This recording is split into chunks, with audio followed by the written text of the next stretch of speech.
Kembali kepada pertarungan antara Luffy dengan Kizaru. Luffy membuat Kizaru kewalahan, dan membuat Kizaru terlempar ke arah laut. Setelah menyadari jika dirinya akan terjatuh ke laut, Kizaru kemudian secara spontan kembali menciptakan beberapa cloning dirinya dengan menggunakan cahaya. Cloningan milik Kizaru kemudian berhasil melukai Luffy dengan menggunakan pedang cahayanya. Luffy kemudian membalas serangan Kizaru dengan untuk menghancurkan semua cloning milik Kizaru. Ternyata dari semua klon tersebut, tidak ada tubuh asli Kizaru sama sekali. Kizaru ternyata kembali ke ruang kendali dan hendak menghabisi Dr. Vegapunk.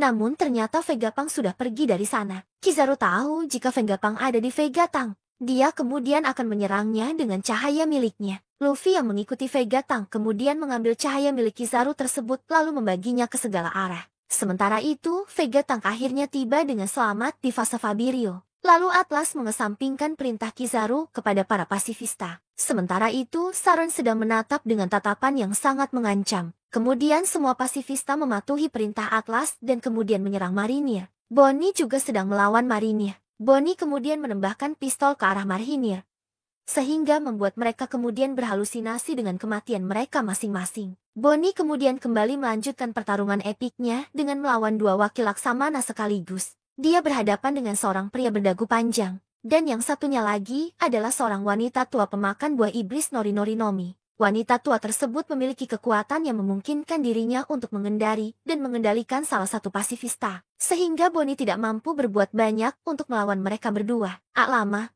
Sanji kemudian melompat ke Vegapunk 8 dan menyelamatkan Bunny. Namun tiba-tiba terjadi hal aneh, di mana muncul lingkaran ajaib di tengah pulau Egghead berupa bintang dan juga simbol angka 5 bersamaan dengan munculnya ledakan api dan juga petir hitam. Kemudian muncul pengumuman dari salah seorang marinir yang mengatakan jika Saint Saron ada di pulau tersebut. Sementara itu, seorang seperti marinir tidak diperbolehkan untuk melihat Saron. Jika saja mereka berani menatap matanya secara langsung, maka kepala orang tersebut akan meledak. Adegan kemudian beralih ketika Luffy masih bertarung melawan Kizaru.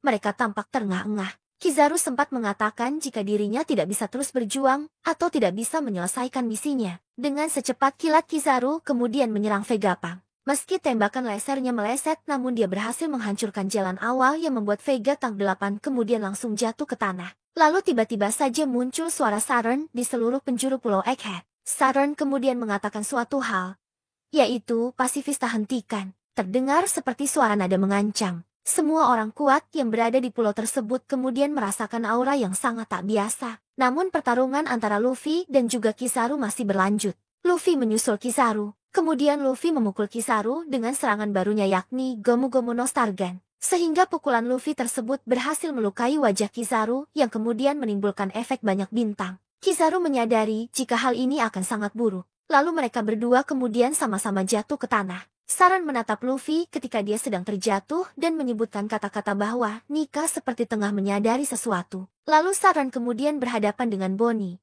Sanji, Vegapunk dan juga Franky. Nampak di sana Bonnie kemudian berhasil menusuk dada Saron dengan menggunakan pedang miliknya. Terlihat wakil Aksamana bersiap untuk membantu Saron. Namun Saron kemudian memerintahkan kepada mereka untuk mundur. Dia mengatakan jika sebenarnya dengan sangat mudah bisa menghindari serangan pedang Bonnie barusan. Kemudian dia mencabut pedang tersebut, lalu secara ajaib darah di tubuhnya kemudian menghilang. Saron kemudian mengeluarkan aura dari matanya untuk berhadapan dengan Bonnie dan juga Sanji. Namun anehnya kepala mereka berdua tidak meledak, meskipun Bonnie dan juga Sanji terluka di kepala akibat serangan Saron. Lalu Kizaru kemudian menyampaikan permintaan maafnya kepada Saron. Saron kemudian mengatakan jika Kizaru sangat lambat menyelesaikan pekerjaannya. Kemudian Saron yang tiba-tiba saja akan menginjak Luffy yang sudah tak berdaya di tanah. Namun Franky kemudian menyelamatkan Luffy dengan tangannya. Vegapunk, Bonnie, Sanji dan Franky tidak berdaya dan tidak dapat bergerak lantaran kekuatan misterius dari Saron. Dr. Vegapunk mengatakan jika ini bukanlah reaksi dari kekuatan ilmiah, melainkan kekuatan dari buah iblis. Kemudian memperlihatkan Saron meremas Bonnie. Bonnie saat itu mengatakan kepada Saron jika dirinya lah yang telah menghabisi ayahnya. Adegan lalu berpindah ke kilas balik. Saat Kuma memberitahu Bonnie ketika dirinya masih muda dulu mengenai nikah. Saat itu Kuma mengatakan kepada Bonnie jika dia ingin menjadi seorang pahlawan sehingga dapat memerdekakan orang lain layaknya nikah. Kembali ke masa sekarang di mana Sharon mengatakan kepada Bonnie jika ayahnya merupakan orang dari ras Bakenia, yang mana mereka merupakan orang-orang yang pernah melakukan kejahatan di masa lalu. Adegan kemudian berpindah lagi ke masa lalu yakni tepatnya pada 47 tahun silam, menceritakan mengenai kisah Kuma yang berasal dari keluarga yang normal. Dia memiliki seorang ibu yang hanya manusia biasa sedangkan sang ayah merupakan seorang Bagenia. Suatu hari informasi mengenai identitas Kuma bocor sehingga seluruh keluarga Kuma kemudian ditangkap lalu dijadikan sebagai budak di Marijoa. Suatu hari ayah Kuma mengatakan sebuah cerita yang berkaitan dengan legenda nikah. Kala itu ayah Kuma mengatakan jika legenda tersebut telah turun-temurun diceritakan di kalangan ras Bakenia. Ayah Kuma kemudian membunyikan suara genderang pembebasan lalu saat itu Kuma yang masih kecil ikut menari bersama dengan lantunan genderang tersebut. Hingga tiba-tiba saja ayah Kuma ditembak di bagian kepalanya oleh Tenryubito lantaran dianggap menimbulkan kebisingan. Kembali lagi adegan beralih kepada 38 tahun yang lalu. Tenryubito menjelaskan jika setiap 3 tahun sekali para Tenryubito akan turun ke Marijoa. Di sana mereka akan mengadakan suatu permainan yang sangat kejam yakni berburu manusia. Mereka melakukan permainan tersebut di pulau yang tidak memiliki pemerintahan. Para Tenryubito melepaskan para budak-budak mereka yang bermasalah, kemudian mereka memusnahkan budak-budak tersebut bersama dengan penduduk asli pulau tersebut. Setelah itu, pemerintah dunia akan mengklaim pulau tersebut sebagai miliknya setelah memusnahkan para penduduk di sana. Tahun ini, tempat yang akan dijadikan sebagai permainan mereka adalah God Valley yang letaknya berada di West Blue. Raja God Valley mencoba untuk menghentikan hal tersebut. Namun dia dihabisi nyawanya oleh Saint Vigarland Garling. Saat itu pertandingan dimulai, di mana para Tenryubito berharap jika pertandingan tersebut dimenangkan oleh Garling yang kala itu terlihat tampan dan banyak disukai oleh para Tenryubito. Adegan kemudian beralih di mana seseorang mengatakan kepada Sharon jika mereka telah berhasil menangkap seseorang yang kabur yang merupakan anak suku Bagenia. Dilihatkan Kuma diseret ke lapangan oleh budak lainnya. Budak-budak itu sangat takut jika Kuma kabur karena hal itu dapat membahayakan para budak lainnya. Ketika sedang menyeret tubuh Kuma kecil, tiba-tiba saja muncul 2 orang budak lainnya dari atas bukit yakni Emporio Ivankov dan juga Ginny. Ivankov menyebutkan jika bocah tersebut adalah hadiah untuk tahun ini yang berasal dari suku Bakenia. Lalu Ginny mengatakan jika kakaknya juga sangat besar, tetapi hanya di bagian kepalanya saja. Orang yang dimaksud Ginny adalah Ivankov. Sedangkan Ivankov tak menggubris omongan Ginny tersebut. Kemudian Ivanov mengatakan kepada Kuma jika dirinya lebih memilih untuk hidup. Lalu dia kemudian bertanya kepada Kuma tentang bagaimana dengan dirinya. Apakah Kuma memilih untuk hidup juga sama dengan dirinya? Atau lebih memilih untuk menyerah dan mati? Kemudian diperlihatkan bajak laut rak datang ke God Valley. Dilihatkan Kaido, Shiki, Charlotte, Lin, dan lainnya di sana. Sementara itu, Monkey D. Garp juga dikirim ke sana untuk menemui mereka. Diperlihatkan juga salah satu kru bajak laut rak lainnya yakni Gloriosa yang berasal dari Amesan Lily. Dalam turnamen budak tersebut terdapat sebuah peti yang akan diberikan kepada pemenang yang ternyata berisikan buah iblis. Di antara buah iblis yang menjadi hadiah tersebut adalah buah iblis milik Kaido dan juga milik Kuma. Di sisi lain dalam kesempatan kali ini, Kuma dan Ivankov memiliki rencana lain yakni mencuri buah iblis tersebut dan segera menggunakannya untuk melarikan diri. Setelah Ivankov berhasil mencuri peti yang berisi buah iblis, tiba-tiba dirinya diserang oleh Big Mom padahal di dalam peti tersebut berisi buah iblis Wowonomi. Sedangkan buah iblis lainnya yakni Niku Nomi berhasil diambil lebih dulu oleh Kuma dan dia pun memakannya. Di sisi lain diperlihatkan kelompok bajak laut Raja datang ke God Valley. Saat itu, Roger masih mengenakan topi jerami yang sebelumnya sudah diwariskan kepada Shanks. Lalu Shanks mewariskannya kepada Luffy saat ini. Berpindah menuju kerajaan Sorbet yang kemudian menjadi tempat bersembunyi bagi Ivankov, Ginny, dan juga Kuma. Setelah 8 tahun kejadian yang menimpa God Valley, diceritakan di kerajaan Sorbet. Hampir 1 dekade telah berlalu setelah Ivankov dan Ginny bertemu dengan Kuma. Saat ini usia Kuma adalah 17 tahun dan dia telah menjadi seorang pendeta. Karena buah iblisnya Kuma kini mampu menyembuhkan orang sakit dan lanjut usia dari rasa sakit yang mereka rasakan. Sehingga Kuma diberi sebutan dengan tangan ajaib oleh orang-orang desa. Sementara itu, Ginny juga saat ini sudah berusia 21 tahun dan sudah tumbuh menjadi gadis yang sangat cantik dan sangat populer di kalangan pemuda setempat. Di desa tempat mereka tinggal sedang terjadi krisis di mana banyak warga yang mengeluh tentang raja baru mereka yang berhati dingin dan juga pelit. Dia sering memaksa orang lemah dan sakit untuk membayar upeti kepada dirinya. Di sisi lain dilihatkan bagaimana upaya Kuma untuk menyembuhkan orang lain, yaitu dengan mengorbankan dirinya sendiri. Jinny yang melihat hal itu ternyata sedih dan sakit hati karena Kuma jadi pelampiasan rasa sakit orang-orang yang telah dia sembuhkan. Dan ketika Kuma berusia 22 tahun, Jinny secara belak-belakan melamar Kuma.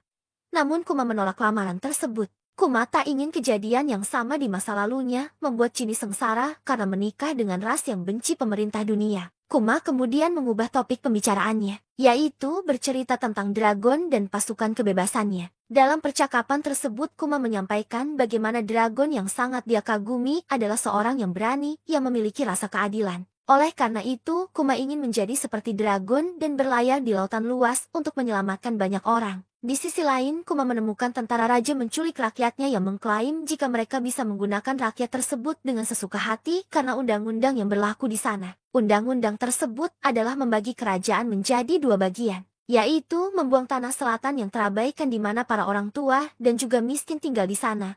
Sedangkan wilayah utara sangat makmur. Selanjutnya Kuma dan Jinny akhirnya dipenjara karena protes dengan kebijakan tersebut. Namun tanpa diduga tentara kebebasan revolusioner membebaskan mereka. Pasukan tersebut dipimpin oleh Dragon dan Ivankov yang kemudian meminta mereka untuk bergabung dan mengubah dunia. Akhirnya Kuma dan Jinny setuju untuk bergabung dengan mereka. Namun Dragon menyadari jika mereka kekurangan sumber daya dan dana yang diperlukan yang kemudian membuat Kuma pada akhirnya kembali merawat gerejanya yang terletak di tanah selatan. Setelah bertahun-tahun Jinny berhasil naik pangkat menjadi anggota angkatan darat di pasukan revolusioner. Dia sangat bersemangat untuk bergabung dengan pasukan Kuma keesokan harinya dalam misi yang sangat penting. Namun sayang markas tentara revolusioner mendapatkan informasi jika Jinny telah diculik. Hal ini kemudian membuat Dragon dan seluruh pasukan revolusioner khawatir dan bertanya-tanya mengenai siapa musuh mereka kali ini. Mereka akhirnya harus terus melakukan rencana tanpa adanya salah satu pemimpin kunci mereka yaitu Jinny. Jinny diculik dan akan dijadikan istri oleh Tenryubito. Seluruh pasukan tentara revolusioner yang bersama dengan Jinny juga sudah dimusnahkan dalam serangan mendadak pemerintah dunia. Pasukan revolusi dan juga Kuma kemudian menjadi semakin ganas dalam pertempuran setelah mengetahui kabar tersebut. Tentara revolusioner menjemput orang-orang dari kerajaan Gua, dan Kuma juga berteleportasi ke pulau lain untuk membantu para pemberontak. Kuma berhasil mengakhiri pertempuran di pulau itu sendirian. Sedangkan Bonnie adalah anak yang lahir dari Jinny dan Tenryubito. 2 tahun kemudian Jinny terjangkit suatu penyakit yang sangat mematikan yang membuat seluruh tubuhnya akan menjadi biru dan kulit mereka akan menjadi keras seperti batu jika terkena sinar matahari. Ini adalah jenis penyakit yang sangat langka dan sangat mematikan yang lebih parah dari penyakit Amberle Syndrome yang pernah menimpa lo dulu. Karena penyakit tersebut, Jinny akhirnya dilepaskan oleh Tenryubito. Dia lalu kembali ke kerajaan Sorbet dan meninggalkan Bani bersama dengan para tetua yang ada di pulau tersebut. Sebelum sempat bertemu dengan yang lainnya, Jinny kemudian meninggal. Kuma yang menemukan Jinny sudah tak bernyawa, kemudian membaringkan Jinny untuk beristirahat. Setelah itu, Kuma memutuskan untuk merawat dan membesarkan Bonnie dengan bantuan dari para tetua. Tak disangka Bonnie ternyata mengedah penyakit Severskia juga yang kemudian membuat Kuma fokus merawat Bonnie dan keluar dari tentara revolusioner. Kuma tinggal bersama dengan Bonnie dalam sebuah gereja. Di sana, Kuma banyak memberikan Bonnie buku-buku tentang berbagai pulau agar Bonnie bisa membacanya. Dia sangat menghindari cahaya alami untuk kesehatan Bonnie agar tidak terjadi hal yang sama seperti Jinny. Namun Kuma harus mengetahui hal yang sangat menyakitkan ketika seorang dokter mengatakan kepadanya jika Bonnie akan mati saat menginjak usia 10 tahun. Bonnie mendengar percakapan tersebut namun dia salah paham dengan percakapan tersebut. Dia malah mengira jika dirinya akan sembuh ketika berusia 10 tahun. Sementara Kuma yang melihat kebahagiaan Bonnie tersebut tidak mampu untuk menyampaikan yang sesungguhnya kepada Bani. Sementara itu mantan Raja Sorbet kembali ke kerajaan Sorbet lalu menghabisi warga yang ada di sana. Dan warga di sana kemudian berbondong-bondong untuk meminta bantuan Kuma. Raja Bekori mendengar berita mengenai apa yang dilakukan oleh kerajaan Gua di sana yakni membakar Great Terminal. Sehingga dia kemudian melakukan hal yang sama di kerajaan Sorbet dengan membakar desa-desa dan juga menembak orang-orang yang melakukan protes. Kuma yang mengetahui hal itu kemudian marah dan menghancurkan istana dan mengalahkan Raja Bekori sendirian. Kuma kemudian menjadi raja baru di kerajaan Sorbet atas permintaan rakyat di sana. Namun dirinya ternyata masih tinggal di gereja dan yang menjalankan kerajaan Sorbet adalah Raja Bodog. Suatu hari, Bonnie diketahui memakan buah Toshi-Toshinomi namun tidak secara sengaja. Raja Bulldog kemudian membawa berita buruk kepada Kuma jika mantan Raja Bekori melarikan diri lagi dan saat ini pemerintah dunia malah berada di pihaknya. Pemerintah dunia membantu Bekori agar bisa kembali merebut kerajaan Sorbet. Kuma saat itu berniat untuk menghancurkan Bekori selamanya meskipun setelah itu dirinya tidak bisa lagi berada di kerajaan Sorbet. Setelah berhasil menenggelamkan semua kapal yang membantu Bekori, Kuma kemudian melarikan diri ke laut dan memutuskan untuk menjadi bajak laut, sehingga membuat dirinya kemudian menjadi buronan dengan harga bounty yang sangat tinggi. Di sisi lain, Bonnie tinggal bersama dengan Connie di kastil kerajaan Sorbet. Dirinya terus mencari obat untuk menyembuhkan penyakit Bonnie. Kemudian Kuma kembali bertemu lagi dengan Dragon yang kala itu Dragon memberitahu Kuma jika Ivankov dan Inazuma sudah ditangkap dan dipenjara. Sementara itu, Kuma kini sudah menjadi Raja Tilan dan menjadi bajak laut. Cerita berlanjut di Kilas Balik Kuma. Kizaru beserta-serta anak buahnya datang ke markas Dr. Vegapunk. Markas lainnya yang terletak di Penghazer telah meledak yang terjadi secara misterius. Saat itu, Kizaru membawa Danden Mushi Saint Saren kepada Dr. Vegapunk. Yang mana inti dari pembicaraan tersebut adalah meminta agar Dr. Vegapunk mau membuat Kuma dijadikan sebagai bahan percobaan alias senjata dari manusia yang berbentuk pasifista. Meski pada awalnya Dr. Vegapunk tidak menyetujui hal tersebut lantaran dia sama saja dengan menghabisi nyawa manusia.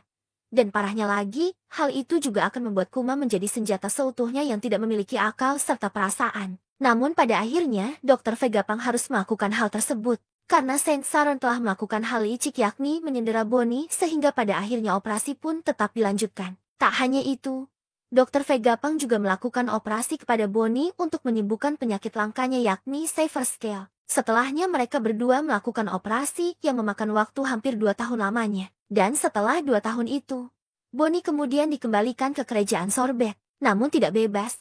Karena dirinya selalu diawasi oleh utusan pemerintah dunia tanpa sepengetahuannya. Dan Kuma juga kembali ke sana namun dirinya hanya sebentar. Karena dia hanya mengantar Bonnie untuk dititipkan kepada orang-orang kepercayaannya. Kuma berjanji kepada Bonnie akan kembali menemuinya setidaknya setahun kemudian. Namun di sini Kuma sangat sadar jika hal itu tidak akan mungkin bisa terjadi.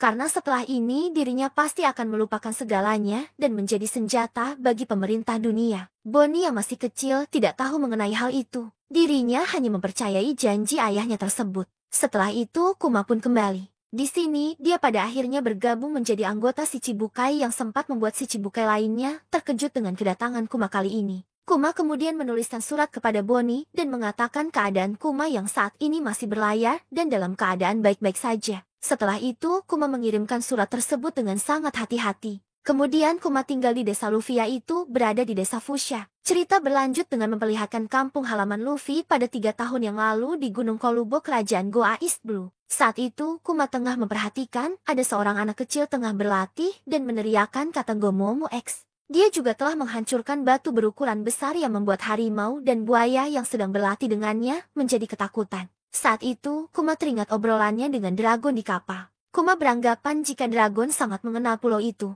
Kuma mengatakan kepada Dragon jika dirinya pernah bertemu dengan seorang anak muda di desa tersebut.